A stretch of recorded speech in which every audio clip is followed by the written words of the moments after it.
Hello and welcome as it is the completion of the 22nd day of July 2020. My name is Derek. This is the Money Charts channel where, like always, all bets, trades, and of the like, within each his own risk and their own reward. For myself, risk reward management, always job number one. Go over Bitcoin, DGB, and Theta as other altcoins. I'm going to talk about risk reward management, gambling basically, advantage gambling, bankroll management, fantasy in particular with myself. But I realize a lot of people probably might be watching these videos because that might be their job. That might be something that they do relatively aggressively in a form of a way that they're trying to create income and profit, as bankroll management is about making your bankroll, your income levels, your wealth grow higher.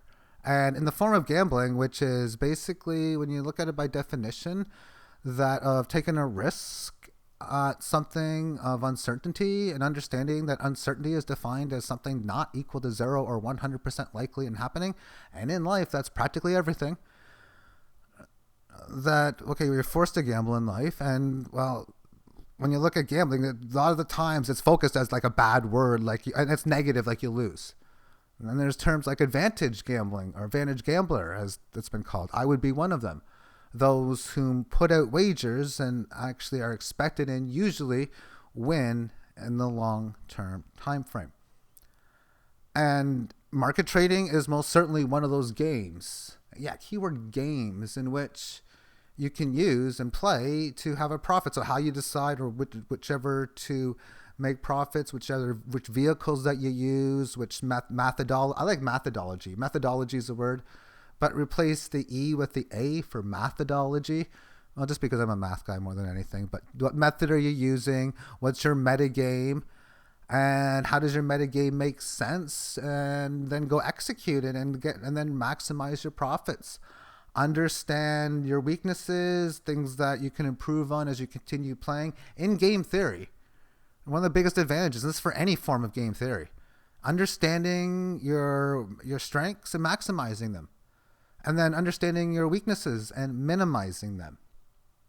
And understanding your weaknesses again. Try to improve them when you can and if you can. But definitely minimize your mistakes when your game is on, however you're playing it. And then for your opponents, however they may come into play, make sure you understand their strengths and weaknesses. And then you try to maximize their weaknesses and minimize their strengths to the best of your ability. That is the secret in game theory. Okay, on to these with all these charts and everything.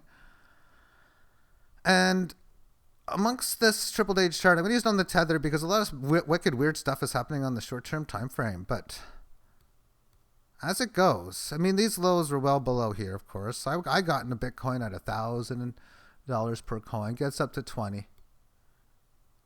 And yeah, this was the entire down run here, but key high. So before we had all of these, I remember saying, well, we have to get above any of these highs to start talking about reversing the trend. And there was so many of these lower highs and matching highs to go through that every single time, well, it's a little bit easier because at one point you have to get above 11.5. Oh, okay, nope, just above 10 now. Oh, no, just above 85. Oh, no, now above 75. Oh, no, above 7,000.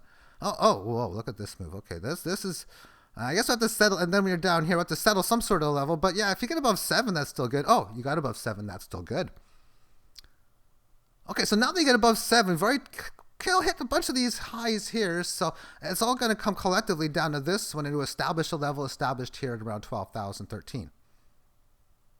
And then, of course, a little bit of a downtrend. Always important to make a higher low. And within this area, no price did come down here, but this is supporting this area of resistance. And then to come back and match this area. It's still, we've got to get above so many of these different areas. Getting to this high means then we can start tangling with this high. And then breaking above this high, wow, this thing is going to go wild. Although I do think we'll get maybe get some resistance here at 20. Although it'll be interesting. I would deem that as weak resistance. Weak resistance because this is a counter trend sell-off, it looks like. And because it held so well, only basically hardly ever trading below 6,000. There's a decent gap in here and then a very decent gap below here.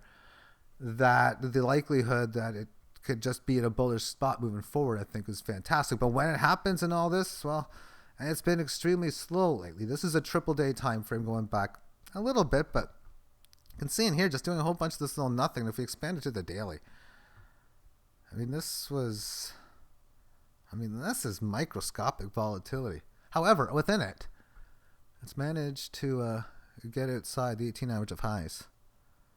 We got this previous high, 97. Come back down to where we come from, possibly. If it does, it's around 94. Pierce below, 93.50. Alrighty. That means resistance, if it goes up there, we're talking piercing above 10,000, yada, yada. And getting above 10.3, then we can start talking about like 12-ish. So basically a 15+% gain. So things can go wild, break it north of that level. And in such, now it's an attempt to break out. It's either going to be good to go or good to fail. And that it's a real breakout or not. Thus, is this the start of a trend of a breakout of a rally? Because this was a failed breakout. It was unable to hold the 18 lows, but although it didn't do much damage as far as going down here. Supporting very well on multiple occasions, 3 different times on this level. And now an attempt that failed to break out. But in failing, it successfully corrected. So now the next attempt after a successful correction is what was going on. So successfully, that means this thing could just keep on going. Who knows how far overextended it may get. But this 18 average, it could easily start to rise. What usually always does when it starts to rally. So will this come in, get some support? If that types of thing happens, starts to pull higher, then that would be the start of a new move. But whenever you have a situation where price action just makes that statement and gets above the 18 average of highs and such, and then it just fails, and I'm going to use the 18 average of lows if it starts to show any evidence and such, well, then oftentimes you got to be looking towards that failed break move in the opposite direction or further move forward or downward in that sense. So obviously that's what the statement is, and we'll just go ahead and see how it plays out from this point forward. On the 3-hour term time frame, this thing had a nice breakout yesterday morning to start the day. So it's a 2-day rally so far, breaking north of 9,200, now at 95. Nice little rally here, supporting the 18 average of lows, and then showing a lot of strength at the highs. And before this period, that's what it looked like. So shouldn't be too surprised when you're looking at this. So yeah, hey, what's more likely, a 200-point move or up or down next?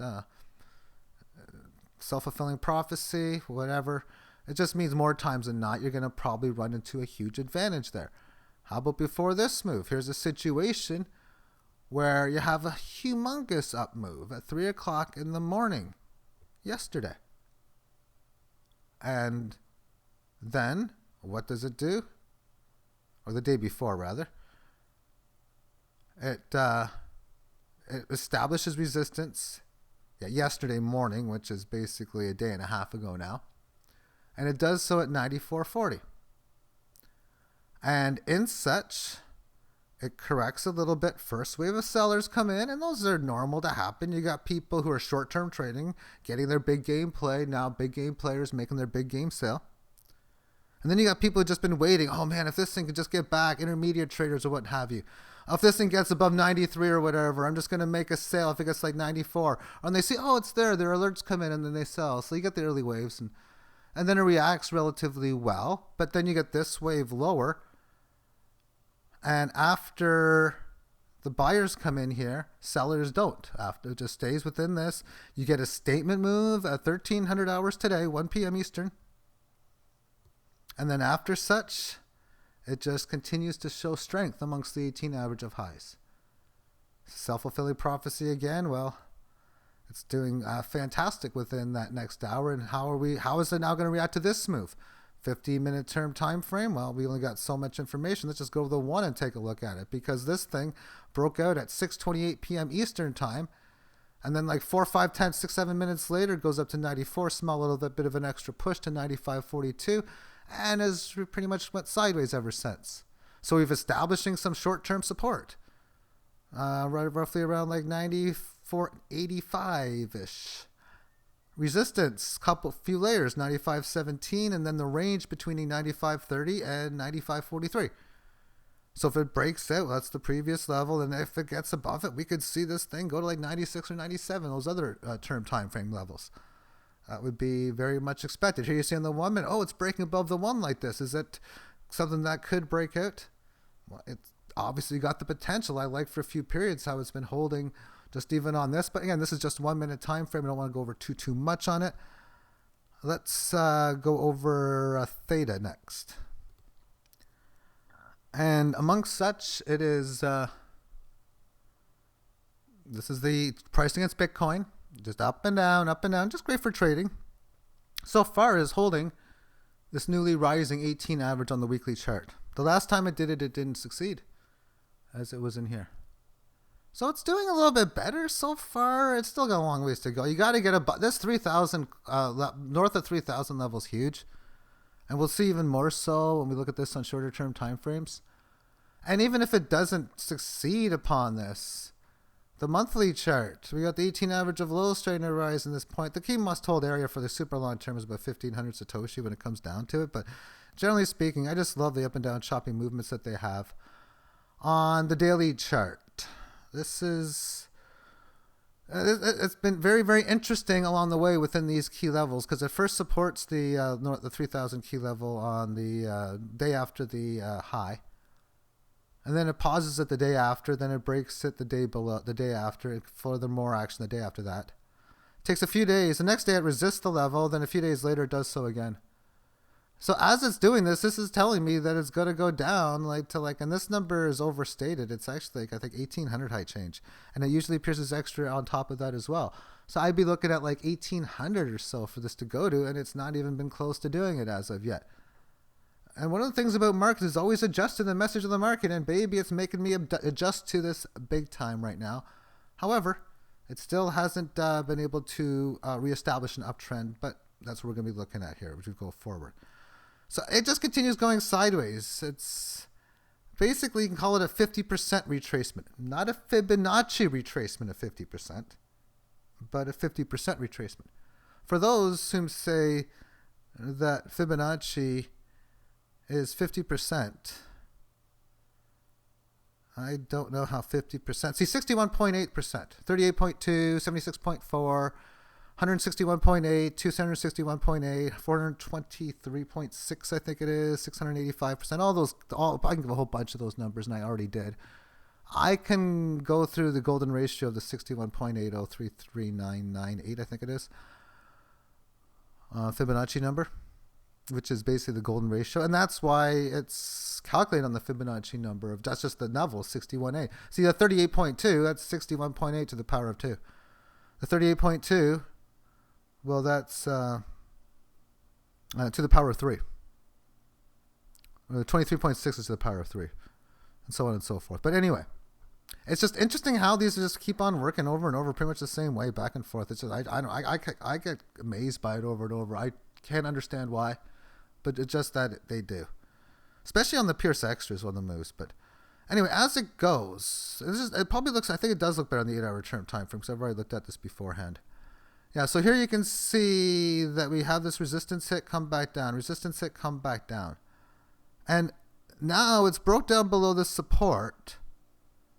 And it doesn't get it here. You thought maybe it could make it below at this time, but may have to make a lower high. And here's where it makes a lower high. Gets above the 18 average of highs, but then supports this band for quite some time. Then you have this interesting spike move here at 4 o'clock in the morning, and it's just chopping around back and forth, but showing no bullish strength whatsoever. But a spot here to go bullish, okay. And it resists this 3,000 mark again. See, the more often resistance and support is tested, the more likely it is taken out. And the fact that it's resisted it in here, and then after many previous levels below, noticeably around that 28 barrier, or 7-8% lower, then it comes in, does it again. And now it's had a decent sized correction. It had a very big sell-off period at 12 hours on July 13th.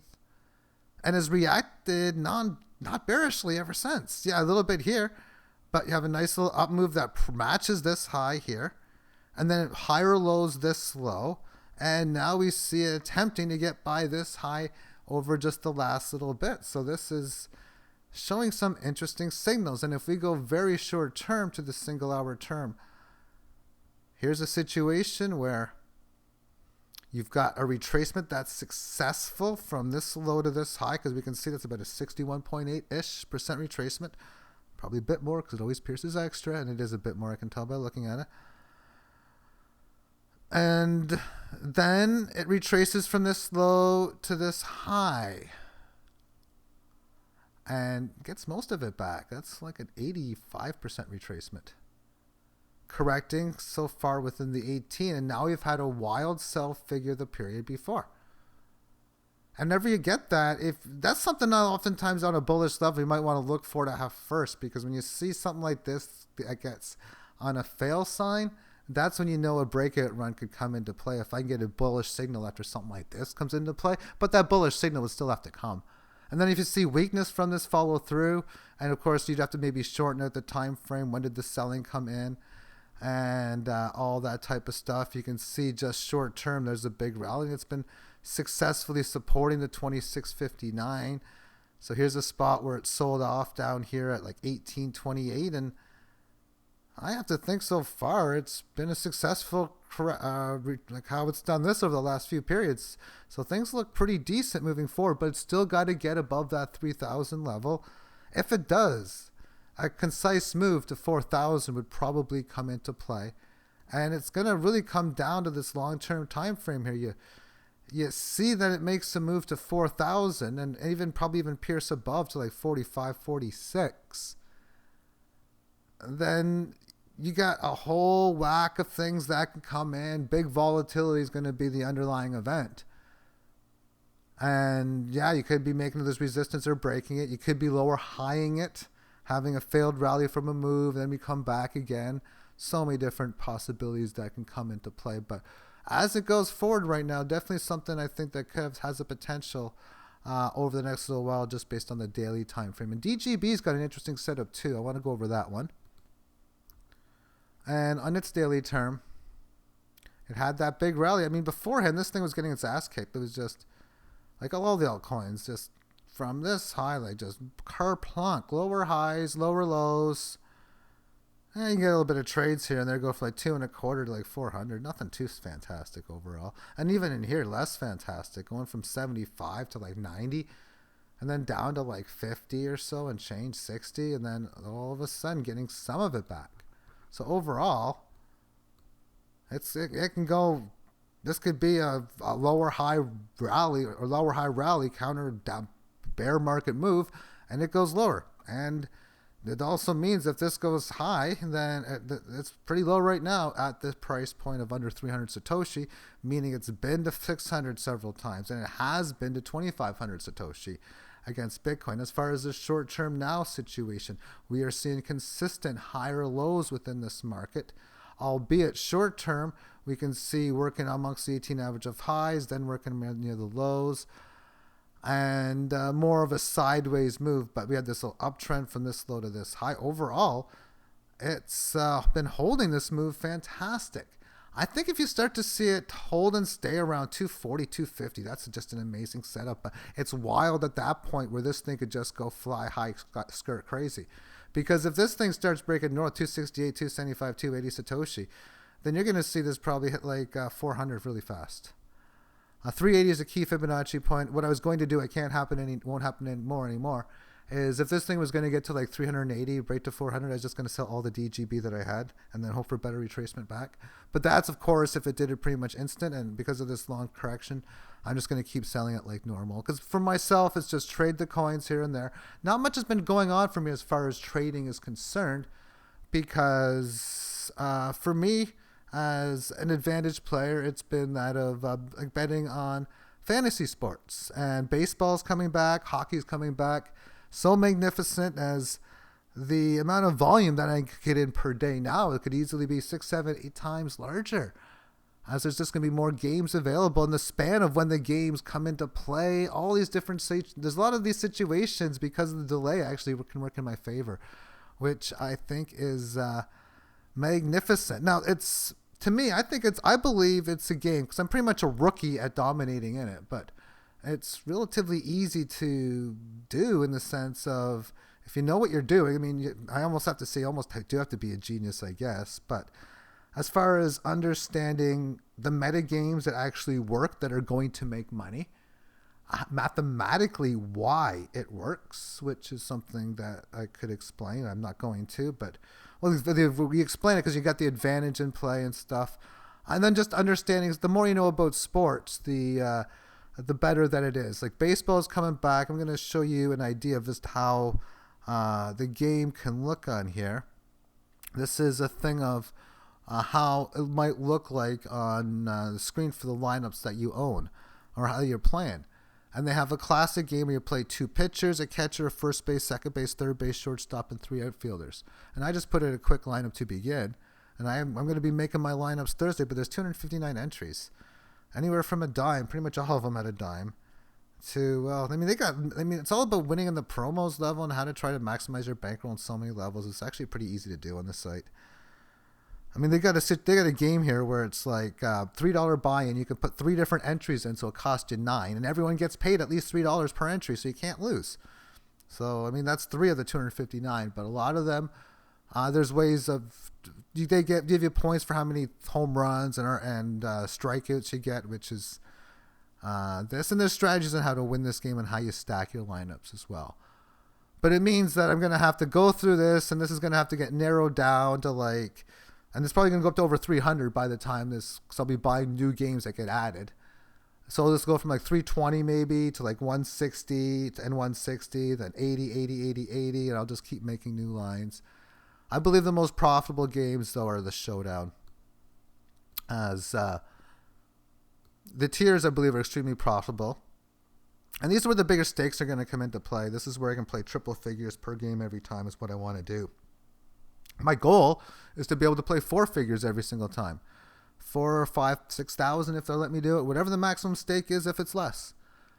And then just put away. I'll give you a sleeper pick, though, for the weekend. Corey Seager. I'll be playing him in the $15 game. I probably shouldn't say it, as if it's going to matter. But he'll be my captain in the $15 game. Corey Seager of the Los Angeles Dodgers. And I'm just going to keep looking to buy more games. I got 95 entries, every dime game, every quarter game, every dollar game. I'll buy a few $3 or $2 or $5 games and just keep on stacking. Now, not everyone, because there's actually some where I could put 150 lineups in for $1, and I really don't want to do that. But how many am I going to have? I'm going to probably have 20. And then it'll get spanned out. So this means this number here, 20 will go to 5 different games. And then, of course, it's going to be like this every single day. There's going to be hockey. It's going to be like this. Basketball, I'll tell you how I'm going to win basketball. What I'm going to do is I'm going to just download the results of NBA Showdown games for the first 5, 6, 7 games. And then I'm going to sort player games by lineups played. And then I'm going to see then I'm going to give them a score. Well, the computer will generate score on the results. So then I'm going to see who the best players in the game are, who's making the most money, who's got the best scores, and then try to look at their metagame, look at what they're doing. I mean, I've already done this in golf. What I do is I've already found the person that I'm looking to play. I see what his lineups are, and then I'll find this out tomorrow morning. It's Thursday, so I'll download it. I'll find out who and what they call the millionaire maker. I'll end up finding his 150 lineups. I'll get my computer to do some work and find out the ownership of what he owned, what the public owned. And then for the rest of the weekend, I know who he likes, and I can just go on with somebody who bets thousands and thousands and thousands, tens of thousands of dollars even per weekend. And I'm going to trust whatever they say. And for basketball, the information they get, it's going to be useless for me. Especially if you were to download my results and you're going to see who I get in these games. Well, it's going to do nothing for you because what are you going to do with it? Where, for example, in basketball, John Smith 52 code is the guy that wins. Okay, I download a game between the Lakers and Raptors or something. And then, okay, he likes Kyle Lowry and Van Fleet. He's fading maybe, I don't know, LeBron James or Kuzma or someone. Okay, well, what am I going to do with that information? The games are locked to play in. But at least with stuff like that, I can see what does he do with expensive players? How does he play them? How does he fade LeBron James? How does he play the big game, mid game, lower end players? And that's just fun ways of trying to dominate the game. So then I'm going to leave it at that, as it's a fun game, and playing that as just something on the side. And then this trading the markets, it's a part-time thing. But I want to make a video too also just about stuff like really just investing strategy, and really if it comes down to it, you ask a normal person about, oh, your investment, so what do you got? Yeah, I got this RSP package, or they talk about just having stocks and everything. And I almost want to say to these people like, wow, you're a risk taker. Okay, well, why do you say that? Well, I mean, you're betting that the fiat debt note currency is going to survive. Gold and silver aren't going to win because, oh, you're hating on gold and silver. Good job. And you're hating on the cryptocurrencies because, it's not like you need to put much in cryptos. After all, those shit things go up like 10, 20, 50 times like it's no tomorrow. So, you just have to put a small dab of your portfolio in. I just understand a bit about public and private keys and all that shit. Do you own it, hold it? I'm sure you understand all that stuff. Anyway, thank you for tuning in. Have yourself a great day. Bye-bye.